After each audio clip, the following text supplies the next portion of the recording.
आज वाले लेक्चर में हम लोग ऑपकोड टेबल और सिंबल टेबल के ऊपर डिस्कशन करेंगे। ऑपकोड टेबल क्या बताता है? जैसे लास्ट लेक्चर में हमने देखा था कि ऑपकोड का सिंबॉलिक रिप्रेजेंटेशन होते हैं निमोनिक्स, ठीक है, निमोनिक्स, जो कि ये है निमोनिक्स, ठीक है। अब ऑपकोड टेबल में हम लोग इन्हीं निमोनिक्स को स्टोर करके रखते हैं और उनकी वैल्यूज को स्टोर करके रखते हैं। वहीं सिंबल टेबल में हम लोग जितने भी हमारे कंप्यूटर के कोड में, प्रोग्राम में वेरिएबल्स और उनके एट्रीब्यूट्स के बारे में जो भी जानकारी होगी वो सब हम लोग इस सिंबल टेबल में स्टोर करके रखेंगे। अभी हम लोग सिंबल टेबल पे इतनी चर्चा नहीं कर रहे हैं, आगे सिंबल टेबल पे चर्चा भी करेंगे कि क्या होती है सिंबल टेबल, कैसे हम लोग सिंबल टेबल को बनाते हैं कंप्यूटर के अंदर, क्योंकि सिंबल टेबल एक अलग से टॉपिक भी है आपका, जहाँ पे हम देखेंगे कि सिंबल टेबल कौन सा आपके डेटा स्ट्रक्चर को यूज करके बन रहा है और कौन से क्या क्या चीजें हम लोग सिंबल टेबल में स्टोर करते हैं और कौन कौन सी जगह पे इसको यूज किया जाता है। तो वो पूरा सिस्टम हम लोग देखेंगे आगे। अभी हम बात करेंगे लैंग्वेज प्रोसेसिंग सिस्टम की, कि एक लैंग्वेज को हम लोग कैसे प्रोसेस करते हैं। वो तो प्रोसेस करने के हमारे पास 6 से 7 स्टेप्स होते हैं, उसको देख लेते हैं। तो हेडिंग हो जाएगी हम लोगों की लैंग्वेज प्रोसेसिंग सिस्टम, ठीक है, लैंग्वेज प्रोसेसिंग सिस्टम। अब देख लेते हैं कैसे बनाना है। सबसे पहले हमारा प्री प्रोसेसर आता है,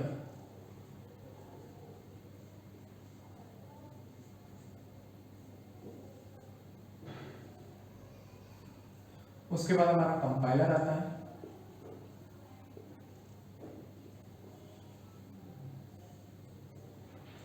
उसके बाद आपका असेंबलर आता है,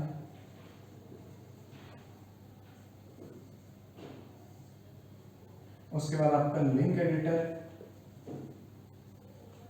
या फिर हम इसको लिंकर भी बोलते हैं, फिर आ जाता है आपका लूपर, ठीक है।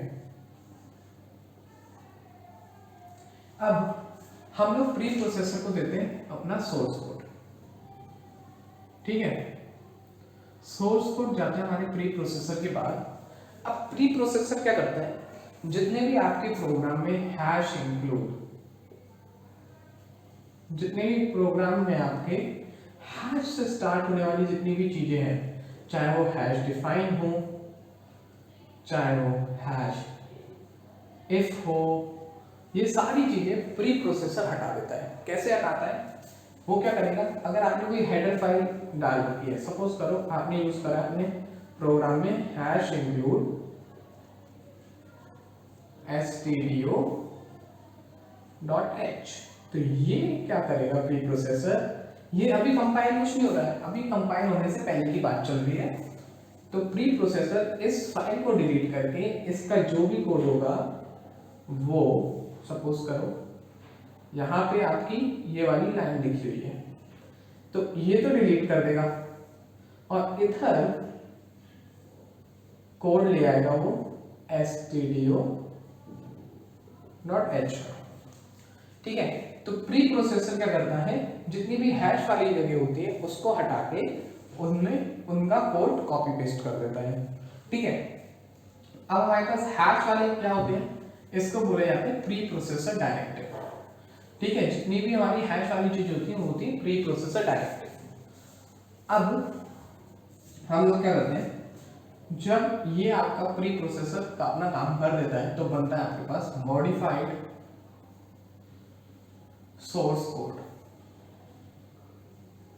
मॉडिफाइड सोर्स कोड जाता है कंपाइलर के पास, कंपाइलर फिर अपना जादू दिखाता है।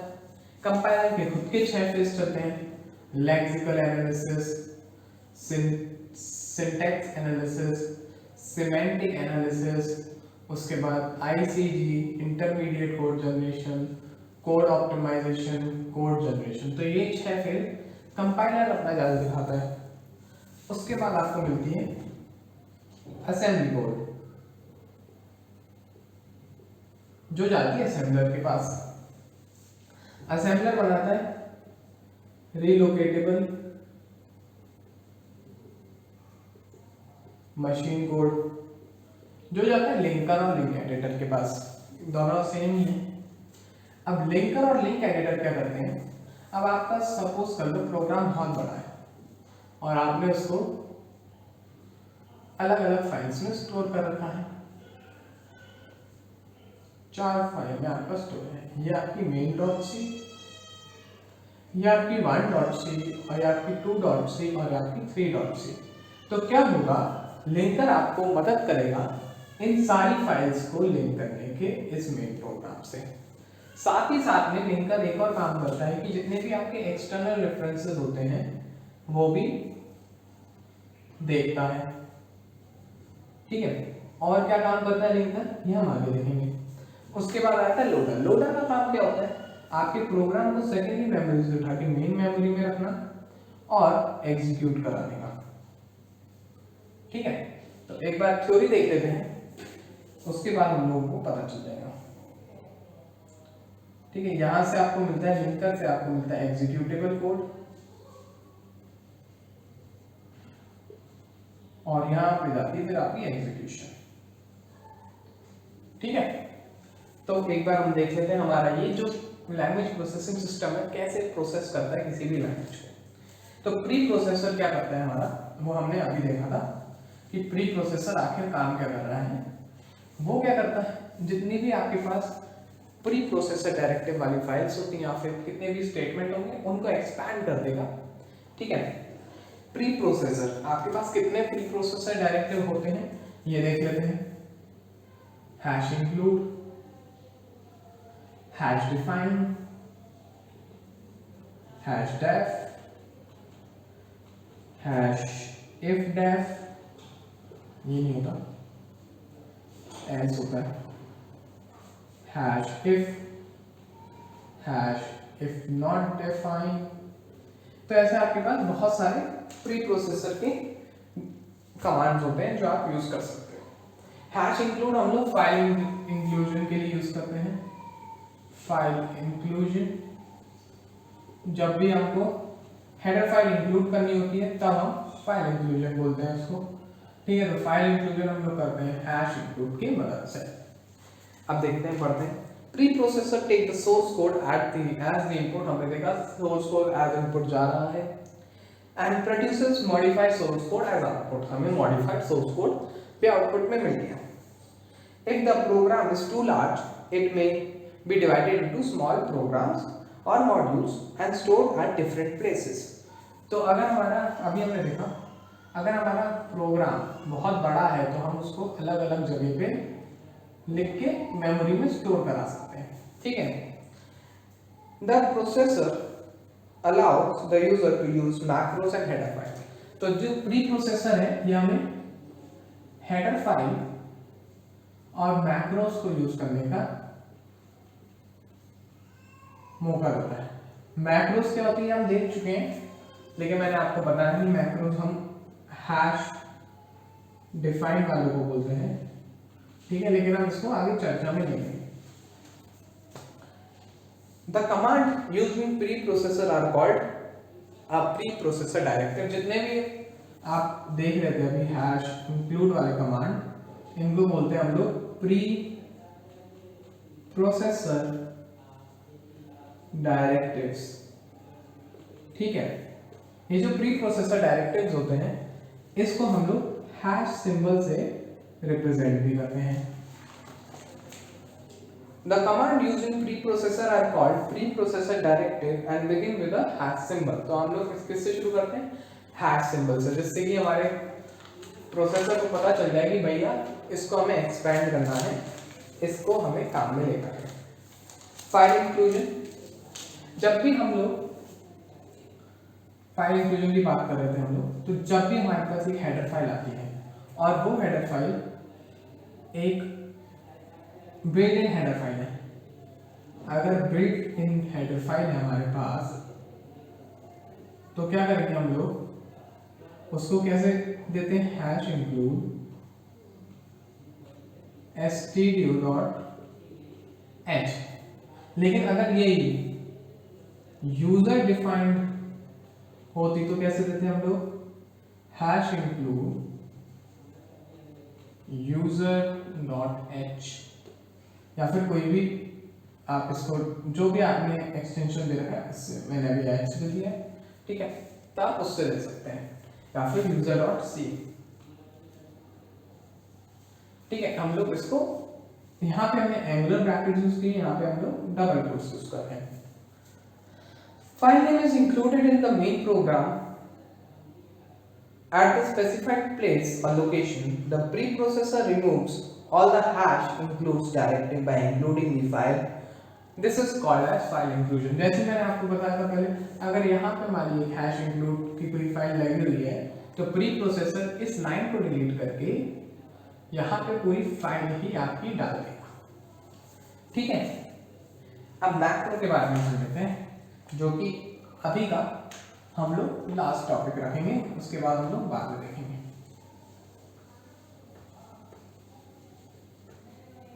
मैक्रोस, तो मैक्रोस हमारा क्या बोलता है, मैक्रो हमारे जनरली एक्सपेंशन में काम आता है, और जहाँ पे हमें कोड को छोटा करके लिखना हो वहाँ पे हम लोग मैक्रोस का इस्तेमाल भी करते हैं। तो macro, if some set of instruction are repeatedly used in the program, और कोई इंस्ट्रक्शन सपोज करो मेरे को 2 नंबर ऐड करने हैं a + b, और ये हम 100 बार यूज करें अपने प्रोग्राम में, तो 100 बार लिखना पड़ेगा। लेकिन इसको 100 बार ना लिखने की बजाय हम इसको एक फंक्शन के रूप में, ये है तो एक लाइन का कोड है, लेकिन सपोज करो ये 10 लाइन का कोड होता, तो आपकी 1000 लाइन ऐसी बढ़ जाती, ठीक है, 100 बार यूज करने पे। लेकिन अगर आपने इसको एक बार लिखा होता तो 10 लाइन इधर प्लस 100 बार आपने इसको कॉल कर लिया 100, तो आपका 1000 लाइन का कोड रिड्यूस होकर 110 लाइन का हो गया, तो बहुत ज़्यादा आपको एफिशिएंसी मिल जाती है, ठीक है। तो अगर आप किसी सेट ऑफ प्रोग्राम पे आप इंस्ट्रक्शन को अपने प्रोग्राम के अंदर बहुत ज़्यादा यूज कर रहे हैं, रिपीटेडली यूज कर रहे हैं, तो क्या करना चाहिए, if some set of instruction are repeatedly used in the program, then for those set of instruction we define as a macro and a name will be given to these set of instruction.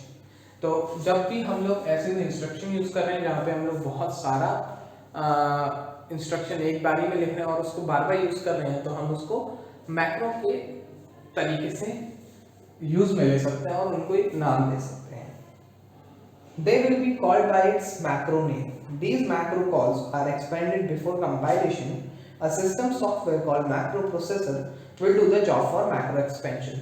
तो इनको हम एक नाम दे सकते हैं, जैसे कि हमने दे दिया hash define add a, b, a + b, ये एक मैक्रो हमने डिफाइन कर दी।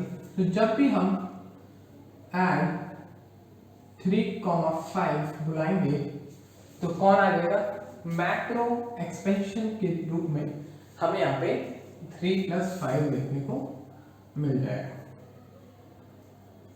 ठीक है। अब ये मैक्रो एक्सपेंशन का काम कौन करता है, मैक्रो एक्सपेंशन का काम मैक्रो प्री प्रोसेसर करता है ना, मैक्रो प्रोसेसर करता है। इसको हम लोग यहां बना लेते हैं, मैक्रो प्रोसेसर, सॉरी प्रोप्री हो गया, प्रोसेसर क्या करेगा, यहां से सोर्स कोड विद मैक्रो लेगा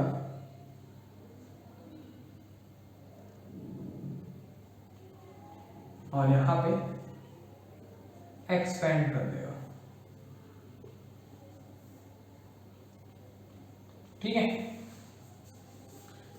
एक्सपेंशन कोड, सोर्स कोड, और यहाँ पे सोर्स कोड विद मैक्रो, और मैक्रो प्रोसेसर क्या करता है, उसको एक्सपेंड कर देता है।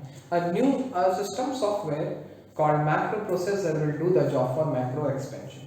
अब हमारे पास मैक्रो भी दो टाइप के होते हैं, एक होता है हमारे पास ऑब्जेक्ट लाइक मैक्रो, एक होता है हमारे पास function like macro. Object like macro होगा जैसे कि आपको पाई की वैल्यू असाइन करनी है अपने सिस्टम में, तो आपने दे दिया हैश डिफाइन पाई 3.14। वहीं फंक्शन लाइक मैक्रो कुछ ऐसे देते हैं, ठीक है। Hash define add a comma b a plus b, तो ये आपके फंक्शन डिफाइन हो गए, ठीक है। अब हम इसके बाद का नेक्स्ट लेक्चर में देखते हैं, जहाँ पे हम लिंक एडिटर और लोडर की बात करेंगे, ठीक है। उसके बाद हम लोग पहुँच जाएंगे अपने टाइप्स ऑफ कंपाइलर पे, और फिर हम लोग नेक्स्ट पेज शुरू करेंगे अपने सब्जेक्ट का, जो है फेजेस ऑफ कंपाइलर। तो अभी तक हम लोगों ने देखा कि प्री प्रोसेसर सोर्स कोड को लेता है, उसमें जितने भी आपके पास प्री प्रोसेसर डायरेक्टिव कमांड्स होते हैं उसको हटा के वहाँ पे उनकी असली फाइल लेके आता है, उससे वो मॉडिफाइड सोर्स कोड बनते हैं। फिर हमने ये भी देखा कि माइक्रो एक्सपेंशन भी हमारा माइक्रो प्रोसेसर करता है, जहाँ पे अगर हमारे सोर्स कोड में एक भी माइक्रो इंस्ट्रक्शन प्रेजेंट होगा तो उसको हम लोग माइक्रो प्रोसेसर के द्वारा एक्सपेंड करके हमारा एक नया सोर्स कोड बनाते हैं, जो फिर हमारे कंपाइलर के पास जाएगा, और जो हम आगे वाली क्लास में पढ़ेंगे वो यहाँ से पढ़ना शुरू करेंगे। मतलब अभी हम लोग ये भी डिस्कशन करेंगे, ये भी डिस्कशन करेंगे, उसके बाद हम फिर कंपाइलर पे जाएंगे, क्योंकि कंपाइलर हमारे पास 6 फेजेस लेके आता है: lexical, syntax, semantic, ICG, intermediate code generation, code optimisation और कोड जनरेशन। तो ये 6 फेजेस में हमें कंपाइलर को देखना है, उसके बाद हम आगे भी बढ़ेंगे, ठीक है। मिलते हैं नेक्स्ट लेक्चर में, तब तक रिवाइज करते रहिए, लर्निंग जारी रखिए, PYQs लगाइए। Thank you.